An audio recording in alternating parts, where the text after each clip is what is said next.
ഇതുവരെ ഒരു ശൈഖിനും കിട്ടാത്ത, അല്ലെങ്കിൽ ഇതുവരെ ഒരു ശൈഖും പറയാത്ത ഖുർആന്റെ വ്യാഖ്യാനം പറയുന്ന മുഫസ്സിർ ഖിയാമത്ത് നാളിന്റെ മുമ്പ് വരുന്നുണ്ട്.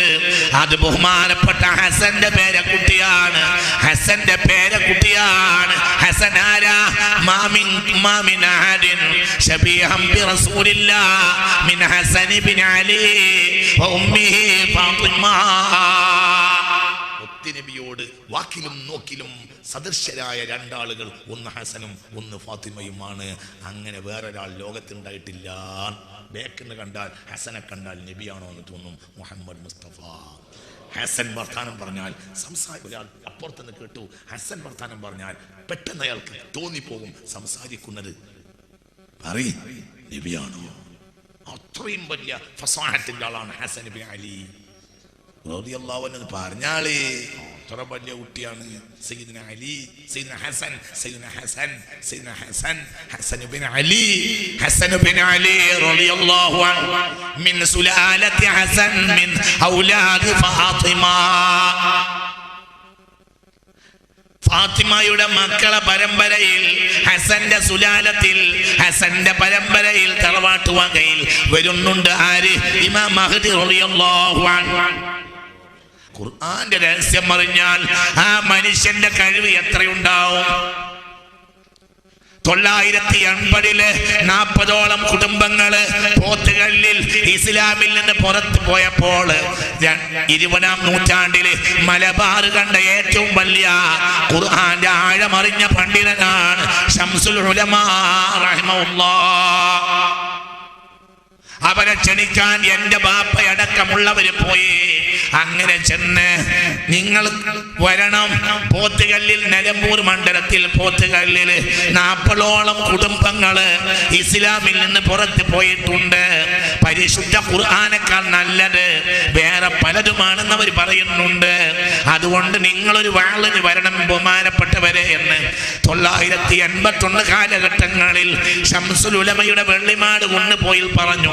എന്റെ ഉപ്പ അടക്കമുള്ള ആളുകള് ബഹുമാനപ്പെട്ട ശൈഖുനയോട് പറഞ്ഞപ്പോൾ ശൈഖുന കാര്യം ഏറ്റു വരാം, പക്ഷേ ഒരു നിബന്ധനയുണ്ട്.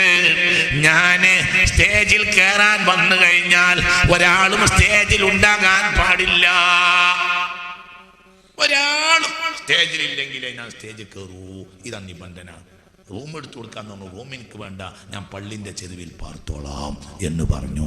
സാധാരണ വള്ളന്മാർ അന്നും തന്നെ വലിയ വലിയ ഗസ്റ്റ് ഹൗസിൽ പാർക്കുന്ന വള്ളന്മാർ അന്നും ഉണ്ട്. എന്നാൽ ശൈഖുന പറഞ്ഞു ഞാൻ പള്ളിയുടെ ചെരുവിൽ പാർത്തോളാം, പക്ഷെ കണ്ടീഷൻ ഉണ്ട്. എന്ത്? ഞാൻ സ്റ്റേജുമ്പോൾ കയറിയാൽ ഒരാളും സ്റ്റേജിൽ ഉണ്ടാകാൻ പാടില്ല. ആ നിബന്ധന എന്താന്ന് ആർക്കും അന്നും മനസ്സിലായില്ല, ഇന്നും മനസ്സിലായില്ല. എന്താണ് പറഞ്ഞത്? സംഭവം അങ്ങനെ നടന്ന് 2 ദിവസം അവരല്ലാത്തൊരാൾ സ്റ്റേജിലില്ല. എടക്കര പള്ളിയിലെ മൊല്ലാക്കയും മുക്രിം ബാക്കിയുള്ള ആലിമീങ്ങളൊക്കെ കൂടിയിട്ട് അവർ വരുന്നതിൻ്റെ തൊട്ട് മുമ്പ് 160 ചില്ലാനം ബുർദയിലെ വരി ചൊല്ലി തീർക്കും. എന്നിട്ട് 2 ദിവസം വഴന്നു പറഞ്ഞു. 39 കുടുംബം ഇസ്ലാമിലേക്ക് കിലിമ ചൊല്ലി മടങ്ങി തിരിച്ചു പോയി. 39 കുടുംബം.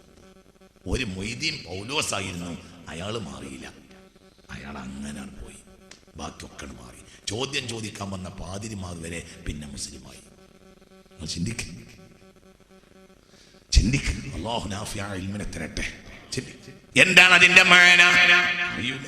എന്തിനങ്ങനെ പറഞ്ഞു അറിയില്ല. ഞാനല്ലാത്ത ഒരാൾ സ്റ്റേജിൽ ഉണ്ടാകാൻ പാടില്ല. ഈ കാര്യത്തെ പിന്നീട് അസ്റാറിൻ്റെ ഷെയ്ഖായിരുന്ന തൃപ്പനച്ചി മുഹമ്മദ് മുസ്ലിയാർ തൻ്റെ സദസ്സുകളിൽ വ്യാഖ്യാനിച്ചിട്ടുണ്ട് എന്ന് അവിടുത്തെ മുരീദന്മാരിൽ ഒരാളും ഇപ്പോൾ അവിടുത്തെ ചില ഔറാദുകൾ കൊണ്ട് നടക്കുന്നതുമായ ചില മഹാന്മാർ ബഹുമാനപ്പെട്ട കാടപ്പടി ബാപ്പുത്തങ്ങൾ അടക്കം എന്നോട് പറഞ്ഞിട്ടുണ്ട്. ചില രഹസ്യ സദസ്സുകളിൽ പിന്നീട് തൃപ്പനച്ചി മുഹമ്മദ് മുസ്ലിയാർ പറഞ്ഞിരുന്നു. അത് അന്ന് അങ്ങനെ നിബന്ധന വെക്കാൻ കാരണം അവിടെ ആ സ്റ്റേജിൽ അവർ കയറുന്നതോടുകൂടെ മുത്ത് മുഹമ്മദ് മുസ്തഫ തങ്ങൾ കയറുമെന്ന് നബിയോട് നബിയുടെ കയ്യിൽ നിന്ന് ഒരു അഹദ് കിട്ടിയിട്ടുണ്ട്. അല്ലാതെ അവർ നിങ്ങൾക്ക് വാക്ക് തന്നിട്ടില്ല. യഖ്ലത്തൻ ഔ മനാമൻ. നിങ്ങൾക്ക് പറഞ്ഞത് മനസ്സിലാവുന്നുണ്ടോ? വലിയ മനുഷ്യന്മാർക്ക് മനാമിൻ്റെ ആവശ്യമൊന്നുമില്ല. ഈ അക്കളത്തിൽ തന്നെ ഹബീബിനോട് സംസാരിക്കും. മുത്ത് മുഹമ്മദ് മുസ്തഫ. വലിയ വലിയ ആളുകൾക്ക് മനാമിൻ്റെ ആവശ്യമില്ല. മനാമ് കന്നോട്ടുന്നവർക്ക് വരെ ഉണ്ടാവും. അള്ളാൻ്റെ ആരിഫ്യങ്ങൾക്ക് ഈ അക്കളത്താണ്. ഈ അക്കളത്തിൽ റസൂലുള്ളാഹിനെ കാണുമെന്ന് പറഞ്ഞിട്ട് വഹാബികൾക്ക് കഴിഞ്ഞ കൊല്ലം കുറേ വയറിളകി. പിന്നെ അവരെ വയറിൽ ഉറച്ചു. കുറച്ച് തെളിവ് പറഞ്ഞു കൊടുത്തപ്പോൾ ഇപ്പോൾ വയറിളകണ കാണുന്നില്ല. കഴിഞ്ഞ കൊല്ലം കുറേ വയറിളകി. ഇയാൾ എന്താ ഈ പറയണത്? നബിയെ നേരിട്ട് കാണുന്നോ? ഖിയാമത്ത് നാൾ വരെ കാണും. മുത്ത് മുഹമ്മദ് മുസ്തഫ കാണണ്ടോര് കാണും. ഇപ്പോൾ നബിക്ക് ഇങ്ങനെയാണ് വരാ. എന്ത് നമ്മളതിന് പറ്റുന്നവരാണെങ്കിൽ വന്ന സംഭവങ്ങൾ 100 ഉണ്ട് ചരിത്രത്തിൽ. മുത്ത് മുഹമ്മദ് മുസ്തഫ കാണണ്ടോര് കാണും.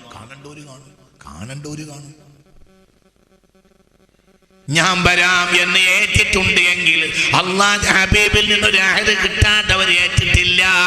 അള്ളാന്റെ ഹബീബ് ആ മനുഷ്യൻ മഹാനായ ശൈഖുനാ ശംസുൽ ഉലമാ എടക്കരയിലെ സ്റ്റേജിൽ വരുന്നതോടുകൂടെ ആ സ്റ്റേജിൽ ഹുളൂറുൻ നബിയിൽ മുസ്തഫ മുത്ത റസൂലുള്ളാഹിന്റെ ഹുളൂർ ഉണ്ടാകും. അല്ലാതെ അന്ന് പ്രസംഗിച്ചിട്ടില്ല. ഈ മനുഷ്യനോട് ചോദ്യം ചോദിക്കാൻ വന്ന ആളുകൾ ആ തിളക്കമുള്ള മുഖത്തെ 100 കണ്ട് ബേജാറായില്ലേ? എത്ര ആളുകൾ ഇസ്ലാമിയത്തിലേക്ക് മടങ്ങിയെത്തിയില്ലേ? എന്റെ ഖുർആന്റെ ആഴമുള്ള അറിയുന്ന ആളുകൾ ഇന്നുമുണ്ട്, ഇനിയുമുണ്ട്. ഇതുവരെ അറിയാത്ത ആഴം അറിയുന്ന ആൾ ഇനി വരുന്നുണ്ട്. ഇതുവരെ ഒരു മുഫസ്സിറും പറയാത്ത തഫ്സീർ കൊണ്ട് വരുന്നുണ്ട്. മുഹമ്മദ് ബിൻ അബ്ദില്ലാഹ് ഇമാം മഹ്ദി റളിയല്ലാഹു അൻഹു ചരിത്രത്തിൽ ഇന്നുവരെ ഒരായത്തിനെ ഒരാൾ പോലും പറയാത്ത വ്യാഖ്യാനം പറഞ്ഞുകൊണ്ടുവരും ഇമാം മഹ്ദി റളിയല്ലാഹു അൻഹു. അവരുടെ മുരീദന്മാർക്കിടയിൽ അലിഫ് ലാം മീമിന്റെ തഫ്സീർ പോലും വ്യാപകമാകും. അലിഫ് ലാം മീം അതിനൊരു തഫ്സീർ ഉണ്ട്. അല്ലാഹു അഅലം എന്നുള്ള തഫ്സീർ അല്ല. ഞങ്ങൾക്കറിയില്ല എന്നാണ് അതിന്റെ വായന. ഞങ്ങൾക്കറിയില്ല എന്നുള്ളത് തഫ്സീറാവൂല. ഈ ഞങ്ങൾക്കറിയില്ല നിങ്ങൾ തഫ്സീറാവും. നിങ്ങൾ ഇവിടെ ഉണ്ടോ ആവോ? നിങ്ങൾക്ക് പറഞ്ഞത് മനസ്സിലാവോ? ഞങ്ങൾക്കറിയില്ല എന്ന് എങ്ങനെ തഫ്സീറാവുള്ളത്? ഈ വയറ് കഴിയുന്നതിന് മുമ്പ് മഴ പെയ്യോ?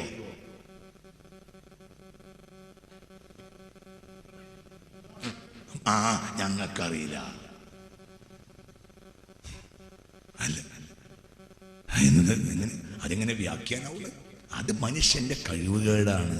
അലിഫ് ലാം മീം അത് അതിന്റെ വാതിൽ വരെ പൊട്ടിക്കും. ആര്? മഹ്ദി ഇമാമ്.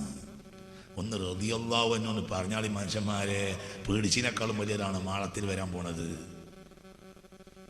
അത് 100 മുഹ്യിദ്ദീൻ ശൈഖിനെക്കാളും 1000 റിഫായി ശൈഖിനെക്കാളും വലിയ ആളാണ്. ഇനി വരാൻ പോണത് പുറത്ത് വന്നത് ഒന്നുമല്ല മാളത്തിലുള്ളത്. ഒരു വലിയ കുട്ടിയാണ് വരാൻ പോണത്. കാരണം അതിൻ്റെ ശത്രു ആജാതി നമുക്കാണ് ദജ്ജാല് ലഅനത്തുല്ലാഹി അലൈഹി. അങ്ങനെയാണ് ശത്രുവിനനുസരിച്ചാണ് അള്ളാഹു ഫൗജനെ ഒരുക്കുക. ലോകം കണ്ട ഏറ്റവും വലിയ ശത്രുവാണ് ആര്? ദജ്ജാല്. മാമിൻ നബിയ്യിൻ ഇല്ലാ ഹുവ അൻദറ ഖൗമഹു അനിൽ അഅ്വരിൽ കദ്ദാബ്. ഇവനെ പറ്റി പേടിപ്പിച്ച് പറയാത്ത ഒരു നബിയുമില്ല മുത്ത് മുഹമ്മദ് മുസ്തഫ. ലോകം കണ്ട ഏറ്റവും വലിയ കള്ളനാണ് ദജ്ജാല്. അപ്പോൾ ഈ ലോകം കണ്ട ഏറ്റവും വലിയ സത്യവാൻ വരുന്നുണ്ട് എതിരായ ശത്രുവായിട്ട്. അതാണ് ഇമാം മഹ്ദി റളിയല്ലാഹു അൻഹു. നമ്മൾ 2 തഫ്സീർ വായിച്ചിട്ടു. തൗബാന്റെ വാതിൽ അടക്കലെപ്പോഴാ? റൂഹ് തൊണ്ടേ കുത്തിയാൽ തൗബാന്റെ വാതിൽ അടക്കും. അല്ലെങ്കിൽ പടിഞ്ഞാറ് സൂര്യൻ ഉദിച്ചാലും തൗബാന്റെ വാതിൽ അടക്കും. ഇതിന്റെ വ്യാഖ്യാനത്തിൽ ബഹുമാനപ്പെട്ട നവവി ഇമാമ് ശറഹ് മുസ്ലിമിൽ ഒരു വ്യാഖ്യാനം കൂടി പറയുന്നുണ്ട്. ഇത് രണ്ടും മാത്രമല്ല, മഹ്ദി ഇമാമിനെ കണ്ടിട്ട് ഒരാൾ പിന്തിരിഞ്ഞ് നടന്നാൽ തൗബ ഉണ്ടാവില്ല. അല്ലാഹു കാക്കട്ടെ. മഹ്ദി ഇമാമിന്റെ അടുത്തൊരാൾ എത്തി, എന്നിട്ടും പിന്നെ മഹ്ദി ഇമാമിനെ ബൈഅത്ത് ചെയ്യാതെ മടങ്ങിപ്പോന്നാൽ തൗബ ഉണ്ടാവില്ല. അള്ളാഹു പിന്നാണ് തൗബല്ല. അള്ളാഹു കാക്കട്ടെ. മഹ്ദി ഇമാമിനെ സഹായിക്കാൻ വേണ്ടി ഒരാൾ ബൈഅത്ത് ചെയ്തിട്ട് ചതിച്ചാൽ ലാ യതുബുല്ലാഹു അലൈഹി അബദാ. ഒരു കാലത്ത് പിന്നെ തൗബ അല്ലാഹു സ്വീകരിക്കൂല. അള്ളാഹു കാക്കട്ടെ. അപ്പൊ അങ്ങനത്തെ ഒരു ആൺകുട്ടി ലോകത്തില്ല. അത്രയും വലിയ ആൺകുട്ടിയാണ് ഇനി വരാൻ പോണത് ഇമാം മഹ്ദി റളിയല്ലാഹു അൻഹു. നിങ്ങൾ എന്ത് പറയണ്ട, കഴിഞ്ഞു, ഇനി വേറൊന്നും വരൂല, കഴിഞ്ഞു എന്ന് പറയണ്ട. ഇതിനേക്കാൾ വലിയത് വരാൻ പോകുന്നുണ്ട്. ഇതുവരെ ഒരു ശൈഖിനും കിട്ടാത്ത, അല്ലെങ്കിൽ ഇതുവരെ ഒരു ശൈഖും പറയാത്ത ഖുർആന്റെ വ്യാഖ്യാനം പറയുന്ന മുഫസ്സിർ ഖിയാമത്ത് നാളിന്റെ മുമ്പ് വരുന്നുണ്ട്. അത് ബഹുമാനപ്പെട്ട ഹസന്റെ പേരക്കുട്ടിയാണ്. ഹസന്റെ പേരക്കുട്ടിയാണ്. ഹസൻ ആരാ? മാമിൻ അഹദിൻ ശബീഹൻ ബി റസൂലില്ലാഹ് മിൻ ഹസൻ ഇബ്നു അലി വ ഉമ്മിഹി ഫാത്തിമ. നബിയോട് വാക്കിലും നോക്കിലും സദൃശരായ രണ്ടാളുകൾ, ഒന്ന് ഹസനും ഒന്ന് ഫാത്തിമയുമാണ്. അങ്ങനെ വേറൊരാൾ ലോകത്തുണ്ടായിട്ടില്ല. ബേക്കിന് കണ്ടാൽ ഹസനെ കണ്ടാൽ നബിയാണോ എന്ന് തോന്നും. മുഹമ്മദ് മുസ്തഫ. ഹസൻ വർത്താനം പറഞ്ഞാൽ ഒരാൾ അപ്പുറത്തുനിന്ന് കേട്ടു. ഹസൻ വർത്താനം പറഞ്ഞാൽ പെട്ടെന്ന് അയാൾക്ക് തോന്നിപ്പോകും സംസാരിക്കുന്നത് നബിയാണോ. അത്രയും വലിയ ഫസാഹത്തിന്റെ ആളാണ് ഹസൻ ഇബ്നു അലി റളിയല്ലാഹു അൻഹു. പറഞ്ഞാളേ അത്ര വലിയ കുട്ടിയാണ് സയ്യിദുന അലി, സയ്യിദുന ഹസൻ, സയ്യിദുന ഹസൻ, സയ്യിദുന ഹസൻ, ഹസൻ ഇബ്നു അലി, ഹസൻ ഇബ്നു അലി റളിയല്ലാഹു അൻഹു മിൻ സുലാലത്തി ഹസൻ മിൻ ഔലാദി ഫാത്തിമ. ഫാത്തിമയുടെ മക്കളെ പരമ്പരയിൽ, ഹസന്റെ സുലാലത്തിൽ, ഹസന്റെ പരമ്പരയിൽ, തറവാട്ട് വകയിൽ വരുന്നുണ്ട് ആര്? ഇമാം മഹ്ദി റളിയല്ലാഹു അൻഹു. അവര് ഖുർആന്റെ വ്യാഖ്യാനങ്ങൾ മജ്‌ലിസിൽ പറയും. സുബ്ഹാനല്ലാഹ്. അങ്ങനെ ഒരു വ്യാഖ്യാനം അതുവരെ ഒരു മുഫസ്സിറും രേഖപ്പെടുത്തിയിട്ടില്ല. ആ ജാതി വ്യാഖ്യാനം പറയും. ഞാൻ നീട്ടൂല, ഞാൻ നീട്ടും, നിങ്ങൾ ബേജാറാവണ്ട, ഞാൻ നീട്ടൂല. അല്ലാഹു നാഫിഅ ഇൽമിനെ തരട്ടെ. ഞാൻ ഇവിടെ തങ്ങളും ഉസ്താദും പറഞ്ഞതിൻ്റെ ഒരു ശറഹ് പറയാനേ ഉള്ളൂ, അത്രയേ ഉള്ളൂ.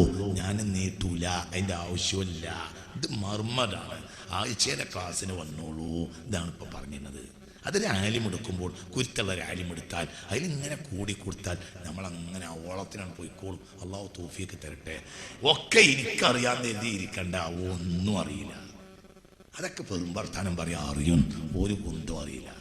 പിന്നെ അങ്ങനെ പറയും ഒക്കെ എനിക്കറിയാം, അതിൻ്റെ ആൾ ഇബ്ലീസാണ് ലഅനത്തുല്ലാഹി അലൈഹി, ഒക്കെ എനിക്കറിയാമെന്ന് വിചാരിക്കണ്ട, ഒന്നും അറിയില്ല. പിന്നെ അറിവിന് പരിധിയുമില്ല, കേൾക്കുന്നതിന് പരിധിയുമില്ല. മുത്ത് മുഹമ്മദ് മുസ്തഫ കേൾക്കാൻ കൊതിക്കുമാരിൽ നിന്ന് സയ്യിദുനാ ഇബ്നു മസ്ഊദ് റളിയല്ലാഹു അൻഹു. ആരാ ഇബ്നു മസ്ഊദ്? ഹാമിലുന അലൈ റസൂലില്ലാഹ്. ആരിൽ നിന്നാണ് നബി കേൾക്കുന്നത്? ചെരുപ്പ് പിടിച്ചു നടന്നിരുന്ന മനുഷ്യന്റെ കയ്യിൽ നിന്ന് കേൾക്കും മുഹമ്മദ് മുസ്തഫ. എന്റെ വേറൊരാളിൽ നിന്ന് കേട്ടൂടെ? മുത്തുനബിക്ക് കേൾക്ക് കേൾക്ക് കേൾക്ക്. റസൂലുള്ളാഹിൽ നിന്നാണ് ഖുർആൻ കേൾക്കാറുള്ളത്. ഇബ്നു മസ്ഊദ്, നിങ്ങൾ എനിക്കൊന്ന് ഓതിത്തരി എന്ന് പറയും ഹബീബായ നബി. മുത്ത് ഉറക്കെ പറ, മുത്ത് മുഹമ്മദ് മുസ്തഫ. ആരോട് പറയും? ഇബ്നു മസ്ഊദിനോട് പറയും റളിയല്ലാഹു അൻഹു. ഇബ്നു മസ്ഊദ് ആരാ? ഹാമിലുന അലൈ റസൂലില്ലാഹ്. ഹബീബായ റസൂലുള്ളാഹിയുടെ മുത്ത് മുഹമ്മദ് മുസ്തഫയുടെ മുത്ത് നബി മുസ്തഫ, പുണ്യ നബി മുസ്തഫ. ബിസ്മില്ലാഹിർ റഹ്മാനിർ റഹീം. മുത്ത് മുഹമ്മദ് മുസ്തഫ, പുണ്യ മുഹമ്മദ് മുസ്തഫ സല്ലല്ലാഹു അലൈഹി വസല്ലം. തങ്ങളെ ചെരുപ്പേറ്റി നടക്കുന്ന ആളാണ് ആര്? ഇബ്നു മസ്ഊദ് റളിയല്ലാഹു അൻഹു. എന്നിട്ട് സ്വന്തം നബിയുടെ ചെരുപ്പേറ്റി നടക്കുന്ന ആളെ ഇരുത്തിയിട്ട് റസൂലുള്ളാഹി പറയും, ഇയ്യൊന്ന് ഓതിക്കൊണ്ട മോനെ. എന്നാ വേറെ തറവാട്ടുകാരനോട് പറഞ്ഞൂടെ? എന്നൊക്കെ പറയണ മനസ്സിലായോ? അപ്പോൾ അത് കേൾക്കുന്നതിനൊരു പരിധിയില്ല. സ്വാലിഹായ ആരിൽ നിന്നും കേൾക്കാം. അപ്പോൾ ഇബ്നു മസ്ഊദ് ഒഴിഞ്ഞു മാറും. വകൈഫ അഖറഉ അലൈക വഖദ് ഉൻസില ഇലൈക യാ റസൂലല്ലാഹ്.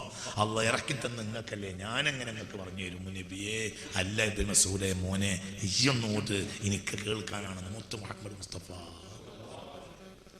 ഇങ്ങനെ പിടിക്കും. റസൂലുള്ളാഹിന്റെ ചെരുപ്പ് കിട്ടിയ ഇങ്ങനെ പിടിച്ചുകൊണ്ട് നടക്കും. ഒരു പോറ്റുകുട്ടിയെ പോറ്റി കൊണ്ടു നടക്കും പോലെയാണ് റസൂലുള്ളാഹിന്റെ ചെരുപ്പും പോറ്റി നടന്നിരുന്നത് ഇബ്നു മസ്ഊദ് റളിയല്ലാഹു അൻഹു. ആ മനുഷ്യനിൽ നിന്നാണ് ഖുർആൻ കേട്ട് കരഞ്ഞിരുന്നത് മുഹമ്മദ് മുസ്തഫ. അപ്പോൾ ഇതിന് പരിധിയില്ല. എനിക്ക് കേൾക്കണ്ട എന്ന് വിചാരിക്കണ്ട. കിബ്റാണ്. കിബ്റിന്റെ ബാപ്പ ഇബ്ലീസാണ്. ഇബ്ലീസിന്റെ വാസം നരകമാണ്. എനിക്കറിയും, ഞാനറിയും.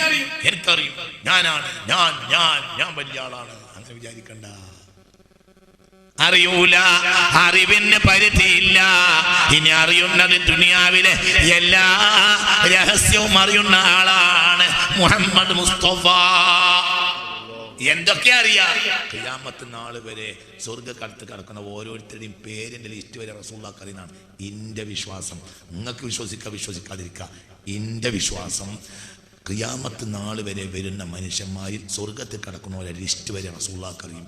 എന്നാണ് സലൂനി, ചോദിക്കി, എന്ത് ചോദിച്ചാലും ഞാൻ മറുപടി പറയുമെന്ന് മുഹമ്മദ് മുസ്തഫ. സ്വർഗത്തിൽ കിടക്കണവരെ ബുക്ക് പേരുള്ള ലിസ്റ്റിൻ്റെ കിതാബും നരകത്തിൽ കിടക്കണവരെ പേരുള്ള ലിസ്റ്റിൻ്റെ കിതാബും പടച്ചോൻ്റെ കയ്യിൽ ഏൽപ്പിച്ചിട്ടുണ്ടെന്ന് മുഹമ്മദ് മുസ്തഫ. ചിന്തിക്ക്, അങ്ങനെ പറഞ്ഞ സമയമുണ്ട്.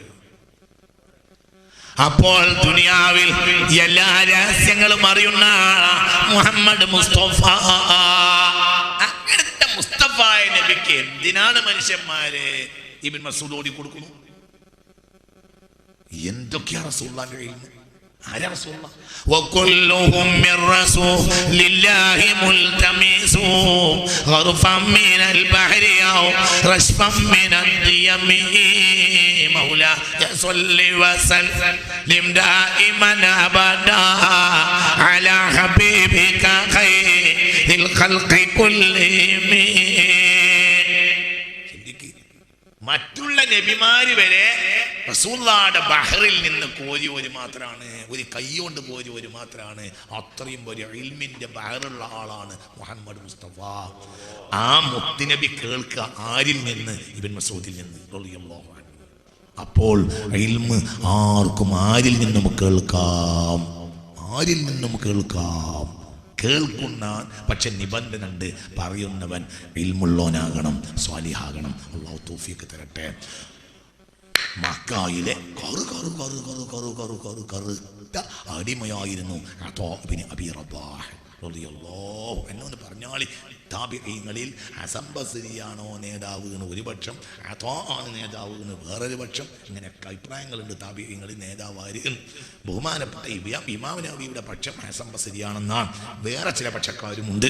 ചില പക്ഷക്കാർ പറയുന്നത് താബിഈങ്ങളിലെ നേതാവ് ബഹുമാനപ്പെട്ട അതാ ഇബ്നു അബീ റബാഹ് ആണെന്നാണ് റളിയല്ലാഹു അൻഹു. കാന മുദർരിസൻ ബിമക്ക ബിൽ ഹറമി, ഹറമുൽ അവ്വൽ മക്കയിലെ ഹറമിലെ മുദർരിസായിരുന്നു ആര്? അതാ ഇബ്നു അബീ റബാഹ് റളിയല്ലാഹു അൻഹു. കേൾക്കണേ, ചിന്തിക്ക. അപ്പോൾ എന്ത് ചെയ്ത് അതാ ഇബ്നു അബീ റബാഹ് റളിയല്ലാഹു അൻഹു മക്കയിലെ മസ്ജിദുൽ ഹറമിൽ ഇരുന്ന് ദർസ് നടത്തുകയാണ്. അപ്പോൾ ഉംറക്ക് വന്ന് ആര്? ബിലാൽ വീരനായ ചക്രവർത്തി ഹിശാം ഇബ്നു അബ്ദുൽ മലിക്. മൂല്യരെ ദർസൊന്നും നിർത്തിയില്ല. മൂല്യര് ഒരു മൂല്യര്, അബിസീനിയക്കാരൻ മൂല്യര്, മിനൽ ഹബശത്തി, അബിസീനിയക്കാരൻ കറുത്ത മൂല്യര്. ചൊങ്കന്മാരുടെ കൂട്ടത്തിലെ വല്ലാത്ത ചൊങ്കനാണ് ആര്? ഹിശാം രാജാവ്. രാജാവും പരിവാരങ്ങളും കിട്ടും ഹറമുക്ക് കൊണ്ട് വന്നു. മൂല്യര് ദിവസമൊന്നും നിർത്തിയില്ല. മൂല്യന്മാരങ്ങനെയാണ്. മൂല്യരെ പോലത്തെ മൂല്യന്മാര് അങ്ങനെ മുതലാളിമാർക്ക് കുമ്പിടുന്ന സ്വഭാവമൊന്നും ഉണ്ടാവില്ല. അങ്ങനെ എന്തായി? ഹിഷാം തവാഫൊക്കെ ചെയ്തു. മസ്അയിലേക്ക് കയറാൻ നോക്കുമ്പോൾ ഹിഷാം പട്ടാളക്കാരോട് പറഞ്ഞു, ഖിഫു, നിൽക്കി, ഹത്താ നസ്മഅ മിനൽ ആലിമി, നമുക്ക് ആലിമ കുറച്ച് നേരം പറയണതൊന്ന് കേൾക്കാലോ. എന്നിട്ട് പൂച്ചക്കുട്ടിയെ പോലെ പോയിട്ട് ദർസിന്റെ ബാക്കിൽ ചക്രവർത്തി ഇരുന്നു, ഹിഷാം രാജാവ്. അപ്പോൾ 2 മക്കളുണ്ട് ഹിഷാമിന്റെ അപ്പുറത്തും ഇപ്പുറത്തും. നിങ്ങൾ ഇവിടെ ഉണ്ടോ ആവോ? മനസ്സിലായില്ലേ പറഞ്ഞത്? ഹിഷാം രാജാവിന്റെ മക്കൾ അപ്പുറത്തും ഇപ്പുറത്തുണ്ട്. ഇവർ അന്തം വിട്ടു. കാരണം ബാപ്പ അങ്ങനെ പൂച്ചക്കുട്ടിനെ പോലെ ഇരിക്കണത് ഈ കുട്ടികളെ ജീവിതത്തിൽ കണ്ടിട്ടില്ല. ബാപ്പ പൂച്ചക്കുട്ടിയെ പോലെ പോയി മുദരിസിന്റെ ബേക്ക് പോയി ഇരുന്നു. എന്നാ മുദരിസ് മുന്നിൽ വരാൻ പറഞ്ഞു, അതും ഇല്ല. മുദരിസ് അതിനൊന്നും മെനക്കെട്ടില്ല. ചക്രവർത്തിയാ വന്നൊന്നും മുദരിസ് നോക്കില്ല. ദർസ് അങ്ങനെ നടന്നു. ദർസ് കഴിഞ്ഞപ്പോൾ രാജാവ് നേരെ മുന്നിലേക്ക് ചെന്നു. അപ്പോൾ പീഠത്തിൽ നിന്ന് രാജാവിനെ ഇക്റാം ചെയ്തുകൊണ്ട് എണീറ്റു. അപ്പോൾ അവിടെ തന്നെ ഇരുത്തി, എനിക്ക് മന്ത്രിച്ചു തരണമെന്ന് പറഞ്ഞു. ഹിഷാമിന്റെ തലയെ കൂടെ അതാബിന് അബി റബാഹ് റളിയല്ലാഹു അൻഹു മന്ത്രിച്ചു കൊടുത്തു. എന്തോ അവർ തമ്മിൽ കുറച്ച് കുശലങ്ങൾ പറഞ്ഞു, നല്ല വാക്ക് പറഞ്ഞ് വിനയത്തോടെ ഹിഷാം രാജാവ് മസ്അയിലേക്ക് കയറിയപ്പോൾ ഇടതും വലതുമുള്ള രണ്ട് മക്കൾ പറഞ്ഞു, ബാപ്പ അജബൻ അജബ, നിങ്ങൾ ഇങ്ങനെ പേടിക്കണത് നിങ്ങൾ കണ്ടിട്ടില്ലല്ലോ. മൻഹുവ, നിങ്ങൾ ഇത്ര പേടിക്കുന്ന ആളാണെങ്കിൽ ആരാണ് അയാൾ എന്ന് ചോദിച്ചു. അപ്പോൾ പറഞ്ഞ്, ബാപ്പാനെ പേടിപ്പിക്കണ മകനാകണമെന്ന് നിനക്ക് പൂതിയുണ്ടെങ്കിൽ എനിക്കും ആലിമായിക്കോ, എന്നെ ഞാൻ പേടിക്കും. നിങ്ങൾക്ക് പറഞ്ഞത് മനസ്സിലായില്ല. നിനക്ക് ഇപ്പൊ ഇന്നെ പേടിക്കുന്നുണ്ട്, ഇനി ഞാൻ എന്നെ പേടിക്കും. അതിന് ഇജ്ജ് എന്തായിക്കോ ആലിമൈക്കോ. ഹിഷാം പറഞ്ഞു, അതാബിന് അബി റബാഹ് കറുകറുത്ത അടിമയാണ്. ഹിഷാം രാജാവ് കൊടികുത്തിയവാണ്, ചക്രവർത്തിയാണ്. ഇതാണ് ഇൽമ്. ഇൽമ് അടിമന്റെ കയ്യിലാണെങ്കിൽ ഇങ്ങനെ പോയി ഇരുന്ന് കേൾക്കണം. അള്ളാഹു തൗഫീഖ് തരട്ടെ. ഞാൻ നീട്ടുന്നില്ല, അതുകൊണ്ട് അള്ളാഹിന്റെ തൗഫീഖാണിത്. ഒരു സാലിഹായ മനുഷ്യന്റെ, ഒരു ആലിമിന്റെ ഇൽമ് ഒരു നാട്ടിൽ നടക്കുക എന്ന് പറഞ്ഞാൽ, ഞാൻ നീട്ടുന്നില്ല, നീട്ടി പറയേണ്ട ആവശ്യമില്ല. ഇവിടെ കൃത്യമായൊരു വഴലാണ് പറയുന്നുണ്ട്. ഞാൻ അതിൻ്റെ അപ്പുറത്തൊരു വഴലൊന്നുമില്ല. അതിലേക്ക് നിങ്ങൾ വരിക എന്നുള്ളതാണ് ഈ വഴലുകൊണ്ട് ഉദ്ദേശിക്കുന്നത്. അത് അദ്ദേഹം പറഞ്ഞുതരും ഇൻഷാ അല്ലാഹ്. അതിലാവശ്യമായ അദ്കാർ പറയും. അപ്പൊ അത് എഴുതിയെടുത്ത ദിക്ർ ചെല്ലണം. അല്ലാഹു തൗഫീഖ് തരട്ടെ. ആവശ്യാനുസാരം പറയും. ആലിമ് മുഖ്ലിസാണെങ്കിൽ മുൽഹമാകും. മുഖ്ലിസായ ആലിമിന് ഇൽഹാം ഉണ്ടാവും, അല്ലാഹുവിൽ നിന്ന് വിവരമുണ്ടാവും. അവർക്ക് വിവരം കിട്ടും. അതിന് വഴിയൊന്നും ആകേണ്ടതില്ല. ചിന്തിക്ക്, കണ്യത്തിന്റെ ദർസിൽ ചേകനൂര് പഠിക്കാൻ വേണ്ടി വന്നു. അപ്പോൾ ആർക്കും വാതിൽ തുറന്നു കൊടുക്കുന്ന കണ്യത്ത് അഹ്മദ് മുസ്ലിയാർ ചേകനൂരിനോടും പറഞ്ഞു, പഠിച്ചോ. മേമുണ്ടക്കാരൻ കുഞ്ഞബ്ദുള്ള മൗലിയാരുണ്ടായിരുന്നു. ചേകനൂരിന് അന്നേ നല്ല തൊള്ളയാണ്. അപ്പോൾ കുഞ്ഞബ്ദുള്ള മൗലിയാർ ഇങ്ങനെ വർത്താനം പറഞ്ഞ് പിന്നെ ചേകനൂരിൻ്റെ ചങ്ങായിയായി. ദർസിലാണ് ഓതുന്നത്. ചേകനൂരിന് അന്ന് സോക്കൾ തുടങ്ങിയിട്ടൊന്നുമില്ല. നിങ്ങൾക്ക് പറഞ്ഞത് മനസ്സിലായില്ല. നിങ്ങൾക്ക് പറഞ്ഞത് മനസ്സിലായോ? നിങ്ങൾക്ക് മനസ്സിലായില്ല. ചേകനൂരിന്ന് വെല്ലൂരിന്നും വന്നിട്ട് കോക്കൂര് ദർസ് തുറക്കണ കാലത്താണ് ചോക്ക് തുടങ്ങിയത്. കോക്കൂര് മുദരിസാകുമ്പോഴാണ്. ഇവിടെ അടുത്താണല്ലോ കോക്കൂര്. മനസ്സിലായില്ല? പാലക്കാടില്ല, മലപ്പുറത്തിന് എൻ്റെ ആണ്. കോക്കൂര് ദർസ് തുടങ്ങുന്ന കാലത്താണ് ഇയാൾ ആദ്യത്തെ സോക്കട്. അയാൾ ആദ്യത്തെ സോക്കട് മുസ്കാരം 3 വഖത്ത് ഉള്ളൂന്നൊന്നുമല്ല. അയാളുടെ ആദ്യത്തെ സോക്കട് എന്താണെന്നറിയോ? സുബ്ഹാനല്ലാഹ് അൽഹംദുലില്ലാഹ് അല്ലാഹു അക്ബർ ഒച്ചത്ത് പറയണ്ടയില്ല. മനസ്സിലായില്ല? മെഹ്റാബിൽ ഇരുന്നിട്ട് ഇമാം സുബ്ഹാനല്ലാഹ് എന്ന് ചൊല്ലി കൊടുക്കേണ്ട ആവശ്യമൊന്നും ഇല്ല. അത് നിസ്കാരം കഴിഞ്ഞിട്ട് ചെല്ലിനോട് ചൊല്ലിക്കോട്ടെ എന്നതാണ് അയാൾ ആദ്യത്തെ പിഴവ്. പിന്നെ അതാണ്ട് പോവുക ചെയ്തത്. അങ്ങനെയാണ്. വിടവ് തുടങ്ങിയാൽ പിന്നെ നിൽക്കൂല. അല്ലാഹു കാക്കട്ടെ. പിന്നെ അതാണ് പോകും. വിഷയത്തിലേക്ക് തിരിച്ചു വരി. ചേകനൂര് കണ്യത്തിന്റെ ദർസിൽ ഓതാൻ വന്നു. ദർസിൽ ചേർത്തു. അങ്ങനെ ചേകനൂർ അന്നും വലിയ വളവനല്ലേ. മേമുണ്ടക്കാരൻ കുഞ്ഞബ്ദുള്ളോലിയര് ചേകനൂരിന്റെ ചങ്ങായിയായപ്പോൾ ഒറ്റയ്ക്ക് വിളിച്ച് കണ്യത്ത് പറഞ്ഞു, കുഞ്ഞബ്ദുള്ളയെ ദർസിലൊക്കെ പഠിക്കണ തിരക്കടില്ല, ഓന്റെ ചങ്ങായിയാകണ്ട, ഓൻ ആള് ശരിയില്ല. എങ്ങനെയുണ്ട്? എന്തേ വഹിയുണ്ടോ? വഹിയൊന്നും വേണ്ട. വഹിന്റെ ആവശ്യമല്ല. ആലിം മുഖ്ലിസ് ആണെങ്കിൽ ഇൽഹാമുണ്ടാവും. എന്നോട് കഴിഞ്ഞ മാസം ഒരാൾ പറഞ്ഞ്, എൻ്റെ അയൽവാസിയായ ഒരാള് പോലീസ് കേസിൽപ്പെട്ട് മാറി നടക്കുന്നതിനിടയിൽ ഞാൻ അയാളോട് പറഞ്ഞു, നമുക്ക് കണ്യത്തിൻ്റെ പേരിൽ പോയി ഒന്ന് ദ്വാർപ്പിച്ചാൽ ചിലപ്പോൾ പോലീസ് കേസിൽ നിന്ന് വിട്ടാലോ. ഞങ്ങൾ രണ്ടാളും കൂടെ ഒരു ദിവസം ഉച്ചക്ക് കണ്യത്തിൻ്റെ പേരിൽ പോയി. ഞാനും എൻ്റെ നാട്ടുകാരനും. ഞാൻ ഇത് പറയുന്നത് മൂല്യരാ. മനസ്സിലായില്ല? ഒരു മൂല്യർ എന്നോട് നേരിട്ട് പറഞ്ഞൊരു സംഭവം. അപ്പി പറഞ്ഞ് കഴിഞ്ഞ മാസം എന്നോട് നേരിട്ട് പറഞ്ഞൊരു സംഭവം. ആ മൂല്യരെ നാട്ടിൽ ഒരാൾ പോലീസ് കേസ് പെട്ടപ്പോൾ വലിയ പ്രശ്നമായപ്പോൾ എന്തായി, മൂല്യർ പറഞ്ഞു, നമുക്ക് കണ്യത്തിൻ്റെ അടുത്ത് പോയി എന്ന് ദ്വാരിപ്പിച്ചാൽ ചിലപ്പോൾ പോലീസിൽ നിന്നൊന്ന് ഒഴിവായി കിട്ടിയാലോ, നിങ്ങൾ പോയി എന്ന് പറഞ്ഞ് ഇയാളെയും കൂട്ടി കണ്യത്തിൻ്റെ വീട്ടിൽ പോയി. ഒരു ഉച്ച നേരത്താണ് കണ്യത്തിൻ്റെ വീട്ടിൽ ചെന്നത്. അപ്പോൾ കണ്യത്ത് അഹ്മദ് മുസ്ലിയാർ അങ്ങനെ ഇരിക്കുന്നുണ്ട്. ഞങ്ങൾ രണ്ടാളും ചെന്നു. ഞാൻ നോക്കി, എന്തേ പോണോന്ന് ചോദിച്ചു. ഇവൻ നമ്മളെ നാട്ടുകാരനാണ്, ഓനൊരു പോലീസ് കേസ് പെട്ടിട്ടുണ്ട് എന്ന് പറഞ്ഞു. ഇവിടുന്ന് ദ്വാരക്കണമെന്ന് പറഞ്ഞ് പൂർത്തിയാക്കിയില്ല. അപ്പോൾ ഓനങ്ങനെ നോക്കിയിട്ട് പറഞ്ഞു, ഓനെ നാളെയാണല്ലോ പോലീസ് പിടിക്കണത്, പോട് പോട് പോട് ഇവിടെ കണ്ട, ഓനെ നാളെ രാവിലെയാണല്ലോ പോലീസ് പിടിക്കുക, പോയിക്കോളിന്നാ. ദ്വാരന്നൊന്നുമില്ല. എന്നൊക്കെ പറഞ്ഞത് മനസ്സിലായില്ല. ഓ മാസക്കണക്കിന് ഒളിച്ചും മാറി നടക്കിയിരുന്നു. പിറ്റേന്ന് രാവിലെ ഞാൻ എണീക്കുമ്പോഴത്തിന് കേൾക്കണത് ഓനെ കൊണ്ടുപോയി എന്നാണ്. മനസ്സിലായില്ല. ഇന്നാണെങ്കിൽ പറയാം DGPനോട് മൊബൈലിൽ ബന്ധപ്പെട്ടിട്ടുണ്ടാവും. മനസ്സിലായില്ല. നിങ്ങൾ ദ്വാരക്കണമെന്ന് പറയാൻ വേണ്ടി ചെന്നു. ആരടുത്ത് ആരടുത്ത് എന്ന് കണ്ണിയത്തിനോട് പറയാൻ പോലും കഴിഞ്ഞില്ല. ഇങ്ങനെ നോക്കിയിട്ട് പറഞ്ഞു ഓനെ നാളെ രാവിലെയാണല്ലേ പോലീസ് പിടിക്കുന്നത്, പോട് പോട് പോട്. അതായത് പോലീസ് പിടിക്കേണ്ട പുള്ളിനെ ഇവിടെ നിർത്തിയാൽ കുറ്റവാളിയെ ഒളിപ്പിച്ച കേസ് എനിക്ക് വേണ്ട. മനസ്സിലായില്ല. ഞാൻ സമസ്തന്റെ പ്രസിഡന്റ് അല്ലേ, സമസ്തന്റെ പ്രസിഡന്റ് പിന്നെ ഒളിപ്പിച്ചിരുന്നു പിന്നെ പിറ്റേന്ന് FIR വന്ന അത് പ്രശ്നമല്ലേ. പോട് പോട് പോട് പോട് പോട് പോട്. ഓനെ നാളെ രാവിലെയാണല്ലേ പോലീസ് പിടിക്കാൻ.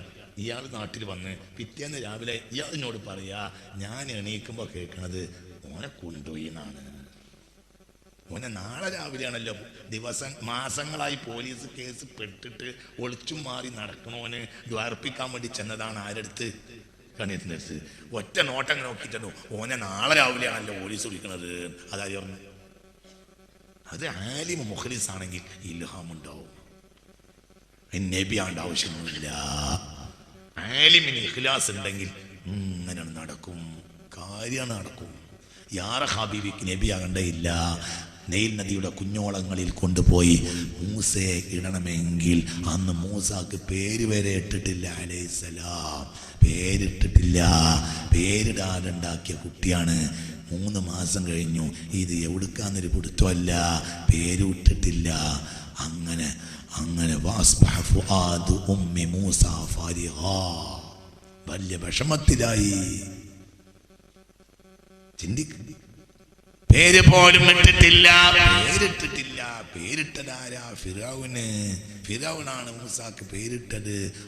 ഖിബ്തി ഭാഷയിൽ മൂ എന്ന് പറഞ്ഞാൽ വെള്ളം, സേ എന്ന് പറഞ്ഞാൽ കണ്ടെടുക്കപ്പെട്ടവൻ.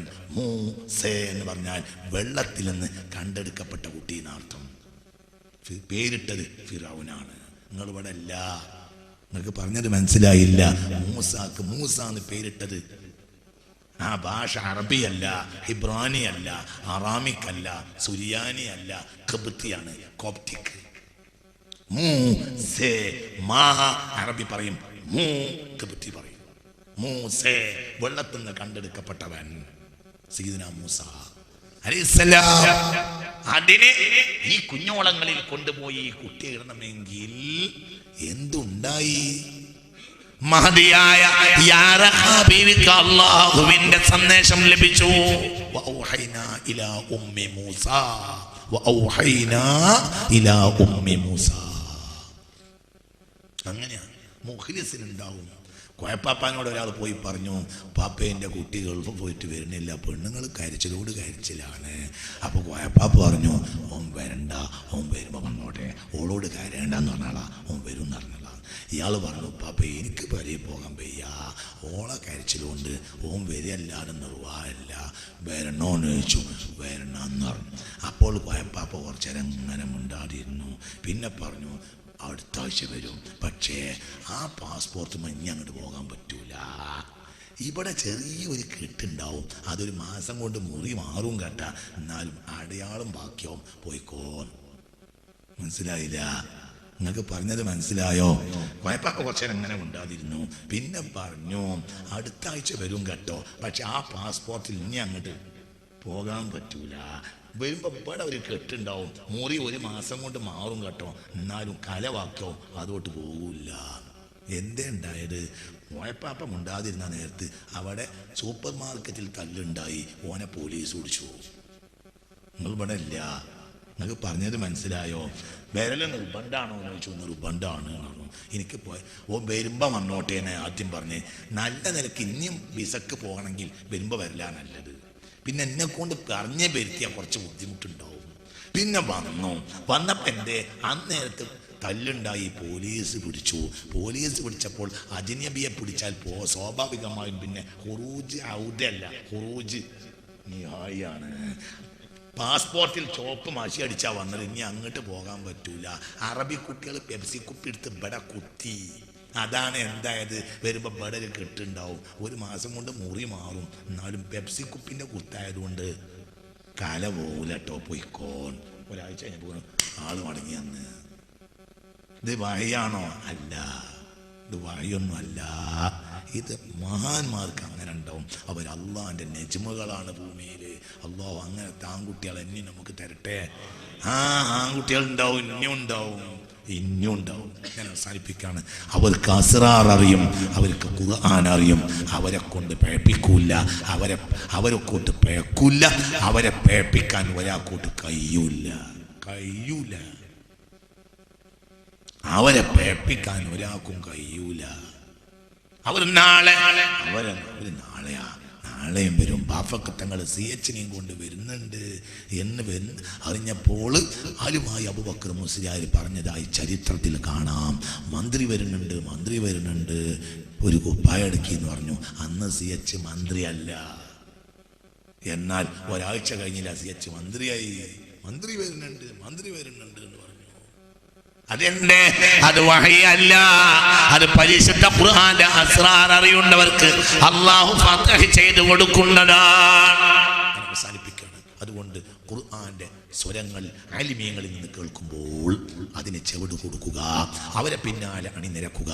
ആ ഉലമാഇനൊരു പ്രസ്ഥാനമുണ്ട്. ആ പ്രസ്ഥാനമാണ് പരിശുദ്ധ സമസ്ത കേരള ജംഇയ്യത്തുൽ ഉലമാ.